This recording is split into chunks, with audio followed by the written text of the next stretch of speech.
Bom dia pessoal, tudo bem? Deixa eu só colocar a câmera aqui. Aí, agora sim. Então, bom dia pessoal, mais uma vez, professor Paulo. Olha só, aqui estamos falando com o segundo ano e vocês ano passado já viram comigo a questão da estrutura do texto dissertativo argumentativo e esse ano, gente, é importante, coloquei a mão na câmera aqui, né? O que acontece? Esse ano é de muita responsabilidade. Eu sei que nós estamos passando por um momento difícil, mas o foco nos estudos, né, ele é primordial. Por quê? Porque esse ano nós temos aí uma avaliação chamada CIS da UEA, que ela já exige a redação. Ela exige a redação como pontuação para o vestibular. Entende? Então a sua nota ela já vai depender dessa redação. Deu para entender a questão que estamos é, passando aqui para você? Então é de muita importância. Se ano passado nós estávamos aprendendo ainda a desenvolver o texto e tudo mais, mas sem aquela pressão de vestibular, esse ano temos que tomar cuidado. Por quê? Como eu falei, a sua nota já vai depender também da redação, ok? Então, gente, esse ano é essencial para o nosso desenvolvimento. Então, professor, estou com preguiça, não quero desenvolver a redação e tudo é muita coisa. Foco, foco. Foca naquilo que você quer. Professor, eu quero direito. Meu amigo, então estuda. Estuda para fazer uma boa redação, né? Como eu falei para os alunos ano passado. Cara, estuda os filósofos, os sociólogos, os geógrafos, né? Pessoas que são relevantes na ciência, porque sempre você vai aproveitar. Né? Como eu disse também em outro vídeo. Olha só, esse tema da redação esse ano foi os estigmas, né, os estigmas enfrentados pelas pessoas, né, que têm doenças mentais. Não é isso? Mais ou menos isso daí. Qual é o filme que você assistiu agora em 2020, que foi 2020? 2020? Foi 2020. Que serve para embasar teoricamente a sua redação? Coringa, né? Ninguém pensou nisso, né? Ninguém pensou nisso, eu digo assim, tipo, que ia servir, na hora que estava assistindo o filme, falou, será que isso vai servir para uma redação de Enem? E serviu, tá vendo? Então é isso que eu digo para vocês, prestem muita atenção, leiam muito, assistam a filmes, séries, mas com aquele olhar crítico, poxa, eu posso utilizar isso daí, essa situação na redação. E outra, eu tenho até elogios para fazer. Né? Quando vocês fazem a redação envolvendo séries, filmes, fica até mais embasado teoricamente, porque é uma coisa que você gosta, é uma coisa que você já conhece. Então, fica mais natural a sua escrita, não fica uma coisa pesada, fica mais desenvolvido, muito mais compreensível para quem está lendo. Isso é uma coisa que eu percebi ano passado, ok? Então vamos continuar. Hoje a gente vai trazer aquela estrutura do texto dissertativo argumentativo, já olhando um tema de redação também do Enem, mas de 2017, tá bom? Então, vamos lá? Deixa eu só diminuir aqui a tela, beleza? Vamos lá. Então, vamos lá? Essas instruções para a redação, gente, para quem já está comigo no segundo e terceiro ano, já conhecem essas instruções porque eu as coloco nas avaliações, né, constantemente. Ok? Quem está chegando agora, no primeiro ano, tem que se atentar para isso. Eu vou ler essa parte de baixo, onde está em negrito, receberá nota zero em qualquer das situações expressas a seguir a redação que, de respeitar os direitos humanos, só que a partir de 2019 esse item foi retirado do Enem, tá bom? Lembrando que esse Enem é de 2017. Tiver até 7 linhas escritas, sendo considerado texto suficiente, fugir ao tema ou que não atender ao tipo dissertativo argumentativo, apresentar parte do texto deliberadamente desconecta do tema proposto, ou seja, fazer algo totalmente avulso, né, fora do tema. Então, aí você é eliminado. Então, tem que tomar muito cuidado com isso também na nossa avaliação. E aí nós temos os textos motivadores. Professor, qual é o tema? Calma, a gente vai lendo e vai discutindo à medida que formos avançando. Artigo 27 da Lei 13.146. A educação constitui direito da pessoa com deficiência, assegurado o sistema educacional inclusivo em todos os níveis e aprendizado ao longo de toda a vida, de forma a alcançar o máximo desenvolvimento possível de seus talentos e habilidades físicas, sensoriais, intelectuais e sociais, segundo suas características, interesses e necessidades de aprendizagem. Parágrafo único. É dever do Estado, da família, da comunidade escolar e da sociedade assegurar a educação de qualidade à pessoa com deficiência, colocando-a a salvo de toda forma de violência, negligência e discriminação. Artigo 28. Incumbe ao poder público assegurar, criar, desenvolver, implementar, incentivar, acompanhar e avaliar. Inciso 4. Oferta de educação bilíngue em Libras como primeira língua e na modalidade escrita da língua portuguesa como segunda língua, em escolas e classe bilíngues e em escolas inclusivas. Aí o próximo inciso, que ele destacou porque é mais importante do que os outros, e dá para fechar o texto também, tem que prestar muita atenção nisso. É o inciso 12. Oferta de ensino da Libras, do sistema Braille e de uso de recursos de tecnologia assistiva, de forma a ampliar habilidades funcionais dos estudantes, promovendo sua autonomia e participação. Então vocês estão vendo que ele começou falando da pessoa com deficiência, que o sistema educacional, né, inclusivo em todos os níveis deve ser garantido. Né? E depois ele foi especificando ali para uma questão mais educação bilíngue, ou seja, de Libras, né? E também para a questão ali, né, do sistema Braille e tudo mais. Então vocês estão vendo que já está, o texto ele começa de forma generalizada, falando das pessoas com deficiências, mas ele vai delimitando para os surdos, ok? Mas não deixa de abordar de maneira geral, né, a questão das pessoas com deficiência, né, o direito à educação. Texto 2. Matrículas de surdos na educação básica, educação especial. Então vocês vão ver que aqui o gráfico ele é bastante presente, né, dentro da avaliação de redação do Enem, certo? Então é preciso fazer uma leitura bem compreensiva desses gráficos, ok? Aqui embaixo nós temos as legendas, né? Aqui é mais escuro, nós temos classes comuns, alunos incluídos, e aqui mais claro, classes especiais e escolas exclusivas.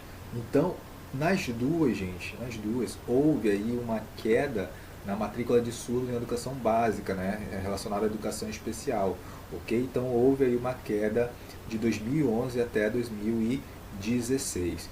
Lá nas classes comuns houve uma subida em 2012, mas depois houve novamente, né, uma decaída, ok?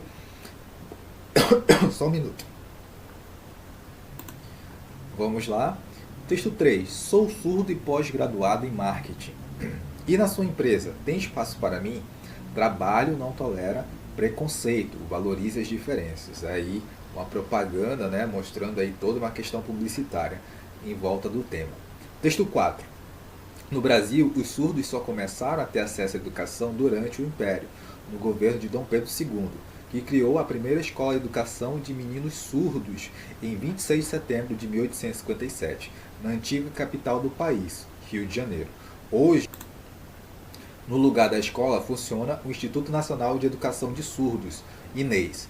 Por isso, a data foi escolhida como Dia do Surdo. Contudo, foi somente em 2002, por meio da sanção da Lei número 10.436, que a língua brasileira de sinais Libras foi reconhecida como segunda língua oficial no país. A legislação determinou também que devem ser garantidas por parte do poder público em geral e empresas concessionárias de serviços públicos formas institucionalizadas de apoiar o uso e difusão da Libras como meio de comunicação objetiva. Então, esse texto 4 ele já aprofundou bem mais. O texto 3 também, o texto 2 também. Beleza? Então, qual é a proposta? A proposta é, a partir da leitura dos textos motivadores e com base nos conhecimentos construídos ao longo de sua formação, redija texto dissertativo argumentativo em modalidade de escrita formal da língua portuguesa, sobre o tema Desafios para a Formação Educacional de Surdos no Brasil. Bom, então a partir disso, o pessoal já do segundo e terceiro ano já conhece essa estrutura, mas seria bom copiar no caderno, porque eu trouxe novas nomenclaturas, né, e atualizações, beleza? Então é o seguinte, pessoal, primeiro, segundo, terceiro ano, né? Olha só o que vai acontecer. Aqui nós temos, gente,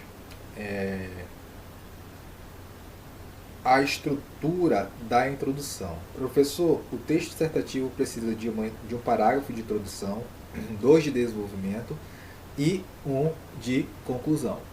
Exato. Beleza. Então nós vamos começar pela estrutura da introdução. Isso nós estamos já vendo que nós já passamos ali pelo ano passado, mas sempre bom relembrar. Olha só, primeiramente, gente, cada sequência, cada parte vai ser trabalhada, né, vai ser nomeada e eu vou falar aqui. Aí eu perguntar, professor, então a introdução, ela tem partes? Exatamente, ela é dividida em partes, tá bom? A primeira parte da introdução que você vai fazer é a contextualização do tema, ou tópico frasal. Olha só, só que presta bem atenção como essa aluna fez, certo? Olha só, na obra Memórias Póstumas de Brás Cubas, o realista Machado de Assis expõe por meio da repulsa do personagem principal em relação à deficiência física. Ela era coxa, coxa significa manca, tá bom? A maneira como a sociedade brasileira trata os deficientes. Então, gente, nesse tópico frasal, você vai apresentar mais ou menos qual é a sua ideia em relação à temática. Só que, o que ela fez? Ela já trouxe uma referência, ela já trouxe um repertório sociocultural. Professor, mas o repertório sociocultural aparece aqui, ó, na segunda fase, na segunda parte da... Pois é, mas não é uma estrutura fechada. Ela pode colocar tanto um repertório sociocultural no início como no meio, tá bom? Então tem que tomar muito cuidado, que você vai ver várias formas de se construir a introdução, né, o próprio desenvolvimento, só que a gente precisa seguir, né, uma estrutura. Então essa daí eu trouxe para vocês, né, é a forma como a gente vai trabalhar, mas eu trouxe uma redação que a aluna ela inverteu. Ela primeiro trouxe o repertório sociocultural e agora ela vai trazer, né, essa parte em preto, que é chamado de problemática da realidade brasileira, né? É isso que ela vai fazer agora, tá bom? Ou repertório sociocultural, como eu falei para vocês. Só que a aluna ela já veio trocando, ela colocou primeiro o repertório sociocultural, tá bom? Mas a estrutura que a gente vai seguir é essa daí, beleza? Então, em negrito aí, em preto, está assim. Atualmente, mesmo após avanços nos direitos desses cidadãos, a situação de exclusão e preconceito permanece. Pronto. Trouxe a problemática para o Brasil, para a realidade brasileira. E agora nós temos a tese. Professor, o que é a tese? A tese são duas ideias, gente. Duas ideias que nós temos sobre o que nós vamos defender nos argumentos. Então, na tese, eu preciso apenas apresentar essas ideias. Por quê? Porque para quem vai ler, para quem vai corrigir a minha redação, é preciso ele saber qual é a minha ideia, ou as minhas ideias, tá bom? Para ele poder falar, não, então é isso que você vai falar? Beleza. Aí eu vou analisar lá nos desenvolvimentos, então. Mas eu preciso saber o que você vai falar, tá bom? Então, o que está em azul aí é a tese. Ele fala assim: e se reflete na precária condição da educação ofertada aos surdos no país, a qual é responsável pela dificuldade de inserção social desse grupo, especialmente no ramo laboral, ou seja, no trabalho. Então nós temos duas ideias aqui, gente. A primeira, a precária condição da educação ofertada aos surdos no país, certo? E a dificuldade de inserção social desse grupo, ou seja, principalmente no trabalho, tá bom? Então nós temos duas ideias, tem que prestar bem atenção. A tese é a apresentação dessas duas ideias que eu vou defender nos argumentos, no desenvolvimento, beleza? Lembrando que o desenvolvimento, ele possui aí 2 parágrafos, por isso que eu tenho 2 ideias, deu para entender? A primeira ideia vai ser para o argumento 1 e a segunda ideia vai ser para o argumento 2. Vamos lá. Olha só a estrutura, gente, do argumento, tá bom? Do argumento 1. É a mesma estrutura do argumento 2, ok? Então vamos lá. O argumento 1, né, pode ser chamado de tópico frasal também do argumento 1, mais a estratégia argumentativa, mais a prática desse argumento, mais o fechamento da ideia. Olha só, vocês vão entender. Olha só o tópico frasal dela, o argumento 1 dela, né? A ideia principal do argumento, olha só. Convém ressaltar, a princípio, que a má formação educacional do brasileiro é um fator determinante para a permanência da precariedade da educação para deficientes auditivos no Brasil, uma vez que os governantes respondem aos anseios sociais e grande parte da população exige uma educação inclusiva por não necessitar dela. Presta atenção o que ela fez. Gente, qual é a ideia 1 da tese dela? Qual é a ideia 1 da tese dela? Olha só, aqui, ó. Qual é a ideia 1 da tese dela? Precária condição da educação ofertada aos surdos no país. E o que ela fez logo no início do argumento 1 dela? Ela falou sobre a má formação socioeducacional do brasileiro. Né? Falou que isso é um fator determinante para a permanência da precariedade da educação para deficientes auditivos no país. Então você percebe que logo no início do argumento 1 eu preciso deixar claro, eu preciso desenvolver a minha ideia 1, certo? Isso é necessário, isso é obrigatório. Depois nós temos a estratégia argumentativa. O que é a estratégia argumentativa? É quando você traz uma série, é quando você traz um filme, é quando você traz um filósofo, um sociólogo, quando você traz um geógrafo, quando você traz um químico, uma pessoa que tem autoridade naquele assunto, certo? Ou você pode trazer outras fontes, né, dados do jornal, alguma informação que você sabe de cabeça, né, aí você vai utilizar nessa estratégia argumentativa. Nesse caso, ela utilizou o Schopenhauer, que é um filósofo. Então, olha só o que ela vai fazer. Isso consoante ao pensamento de Schopenhauer, de que os limites do campo da visão de uma pessoa determinam seu entendimento a respeito do mundo que a cerca. Então, ela já trouxe a estratégia argumentativa. E agora ela vai trazer a prática disso na realidade. A prática, né? Isso acontece? Aí ela vai fazer assim. Ocorre porque a educação básica é deficitária e pouco prepara cidadãos no que tange ao respeito às diferenças. Ou seja, ela deixou claro o que acontece na prática, né? Ela trouxe um embasamento teórico, certo? Ela trouxe o embasamento do Schopenhauer, que é um filósofo, é algo que não pode ser batido, porque o Schopenhauer é, né, uma referência acadêmica, certo? E trouxe, logo após a estratégia argumentativa, trouxe essa prática que acontece no Brasil. E a gente sabe que é verdade, né? Não tem como refutar isso. Deu para entender essa ligação? E no final, ela trouxe aqui o fechamento da ideia. Tal fato se reflete nos ínfimos investimentos governamentais em capacitação profissional e em melhor estrutura física, medidas que tornariam o ambiente escolar mais inclusivo para os surdos. Ou seja, ela finalizou a ideia dela dizendo, ó, é por isso, né, que também acontece essa questão da precariedade, porque nós não temos investimentos governamentais em capacitação profissional, né, e nem melhor estrutura.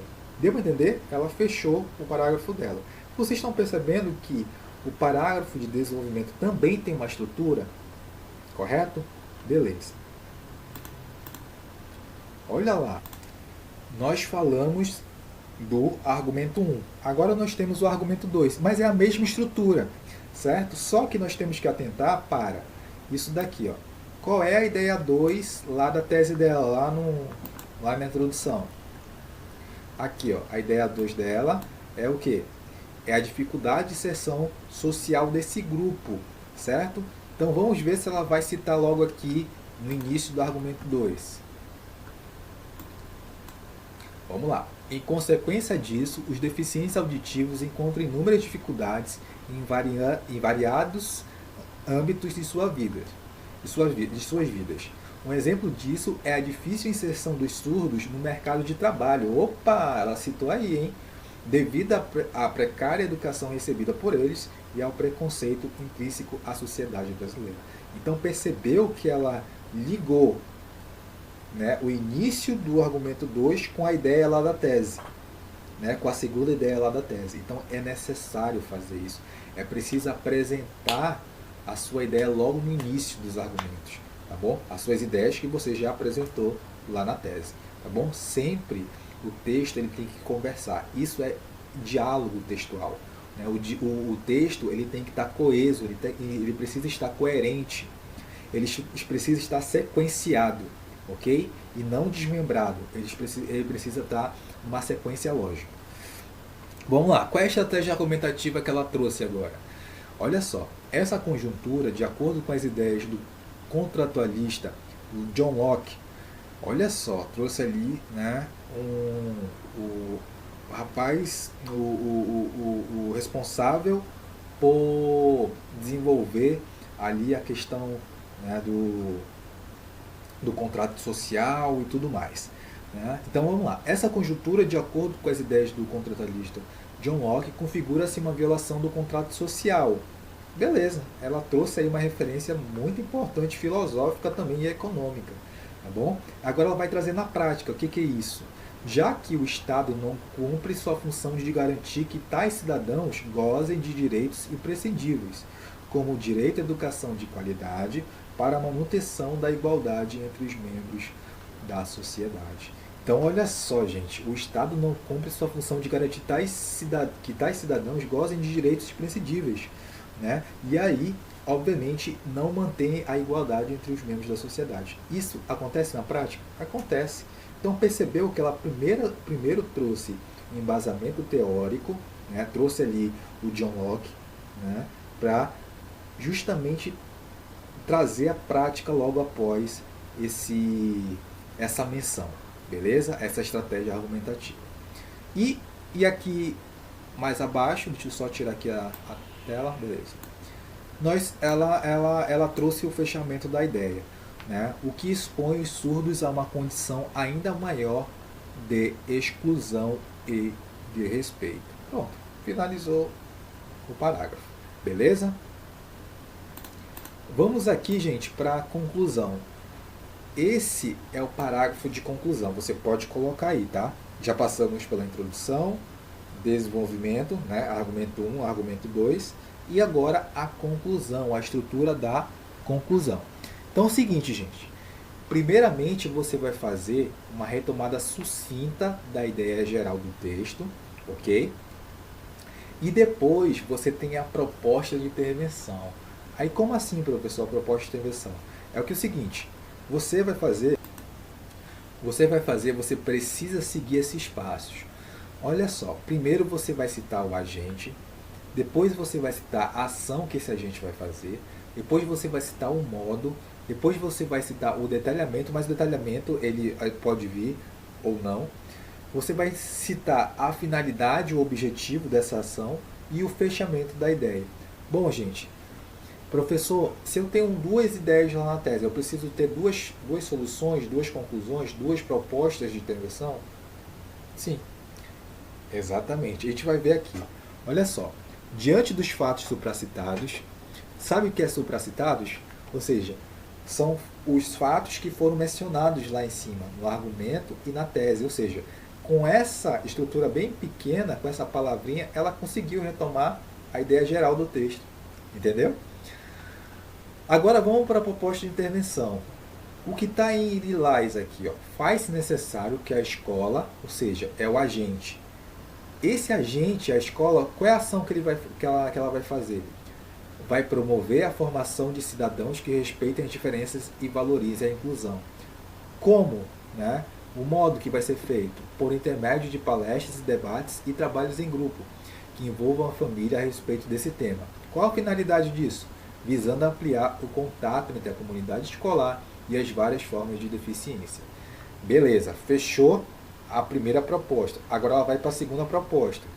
Além disso, é imprescindível que o poder público, é o agente, o que o poder público vai fazer? Qual é a ação? Destine maiores investimentos à capacitação de profissionais da educação especializados no ensino inclusivo e as melhorias estruturais nas escolas. Com qual objetivo? Qual é a finalidade? Com o objetivo de oferecer aos surdos uma formação mais eficaz. Certo? Ela ainda trouxe mais uma proposta. Olha só. Ademais, cabe também ao Estado, ou seja, o Estado é o agente, mais um agente. O que eles vão fazer? Qual é a ação? Incentivar a contratação de deficientes por empresas privadas. Como que eles vão fazer? Qual é o modo? Por meio de subsídios e parcerias públicos-privadas. Tá bom? Público-privadas. Qual o objetivo disso? A finalidade? Objetivando ampliar a participação desse grupo social no mercado de trabalho. Vocês estão percebendo que ela pegou na introdução essas duas ideias, defendeu nos argumentos, né, essas duas ideias, e na conclusão ela está dando a solução desse problema, né? Então, e de forma bem detalhada. É isso que a conclusão pede, de forma bem detalhada, tá bom? Então ela vai fechar o parágrafo, mas ela vai fechar citando o quê? O que ela disse lá no início, lá na introdução. Professor, mas é para fazer isso? É, gente. Porque é o seguinte, como eu falei, o texto ele é sequenciado, ele não pode ser largado, ele não pode ser desmembrado. Ele é uma sequência. Eu sempre tenho que estar dialogando a conclusão com o argumento com a introdução com o argumento com a conclusão. Então sempre precisa ficar nesse diálogo, nessa conversa. Então ela vai terminar assim, ó. Dessa forma, será possível reverter um passado de preconceito e exclusão, narrado por Machado de Assis, e ofertar condições de educação mais justas a esses cidadãos. Então, gente, olha o que ela fez aqui nesse fechamento. Para reverter esse passado de preconceito e exclusão, a gente tem que fazer isso daqui, certo? Beleza? Isso foi a proposta dela, a proposta de intervenção. Ela pontuou detalhadamente o que deve ser feito, por quem, como, qual é a finalidade disso daí. Perfeito? Isso é preciso ser feito. E o que acontece? No final, ela falou o seguinte, narrado por Machado de Assis, né, que seria o preconceito e exclusão, foi narrado por Machado de Assis. Onde que ela citou Machado de Assis? Aqui, ó. Bem no início, bem no tópico frasal, né, da introdução dela. Legal, né? Como ela conseguiu pensar. A professora ela fez do nada, ela começou a escrever assim, não. Tudo isso é pensado, gente. Tudo isso é esquematizado. Por quê? Porque ela já tem uma estrutura na cabeça dela, já tem um padrão na cabeça dela. Ela só vai adequar esse padrão a qualquer temática que ela pegar. Por isso que, gente, o treinamento é muito importante. Porque você pode pegar qualquer tema. Você vai pegar qualquer tema. Você estudando, você consegue escrever sobre qualquer tema. Ah, professor, mas eu não conheço. Pois é, mas você tendo a estrutura, você consegue desenvolver alguns passos. Você consegue desenvolver a estrutura. Mas, professor, eu não sei nenhum filósofo, não sei.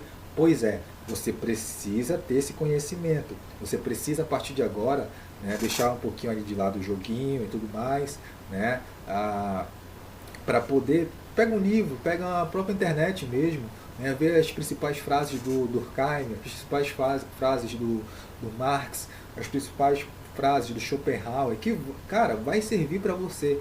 O próprio Machado de Assis, ó, pessoal do segundo ano, Memórias Póstumas de Brás Cubas, que nós vamos trabalhar esse ano, ela utilizou para contextualizar, né, essa introdução. Percebeu? Então, qualquer coisa, gente, qualquer coisa, qualquer conhecimento, seja específico ou conhecimento de mundo, vai servir na redação. Né? A redação do Enem, ela aceita isso. Ela aceita qualquer tipo de conhecimento, claro, desde que seja relevante, né? Mas ela aceita esses conhecimentos, tá bom? E ela exige que você faça isso, tá bom? Então é isso. Cadê aqui? Pois é, aí nós terminamos aqui, né? Narrado por Machado de Assis, e ofertar condições de educação mais justas a esses cidadãos. Aí pronto, ela finalizou com uma ideia bem legal, que fazendo tudo isso, né, se tem aí a condição legal de ofertar condições de educação mais justas. Gente, vocês gostaram? Então eu peguei a proposta, né, do Enem, e a gente foi trabalhando de acordo com a estrutura, né, com a estrutura da redação. Primeiro a introdução, depois o desenvolvimento com o argumento 1, argumento 2 e depois com a conclusão. Então você pode parar o vídeo e até copiar no seu caderno, ou então fazer essa estrutura no seu caderno, essa estrutura aqui de cima, ó, copiando, para quando você estiver fazendo uma redação, para quando você estiver analisando na nossa aula, tá bom? Já saber quais são os pontos. Isso é muito importante, tá bom? Saber qual é a estrutura da introdução, qual é a estrutura do desenvolvimento e qual é a estrutura da conclusão. Isso vai ser bastante importante, principalmente o pessoal do primeiro ano que está chegando. O pessoal do segundo e terceiro já conhece, tá bom? Então é isso. Um grande abraço, façam a atividade que eu vou passar para vocês daqui a pouco, tá bom? E grande abraço e até a próxima aula.